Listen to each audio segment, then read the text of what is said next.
Behind me provides a good illustration about the gate guards painted on the doors. Hi, I'm Dr. David Lucas, and we're giving you this field report from Bangkok, Thailand.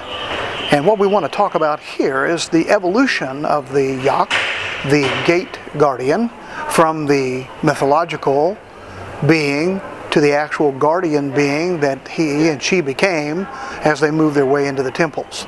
Remember, I told you that originally they begun as great stories from the Chinese culture. They began then to be used as images around the various temples and places, even homes.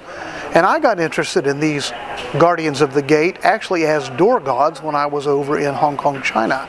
I noticed a lot of these painted on the doors and plaques and little posters on the doors when I was there in that culture.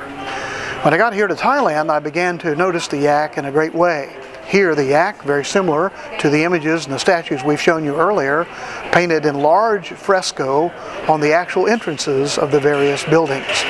So this yak has made a migration from a story in Chinese culture to becoming a prominent piece in the culture of Thailand.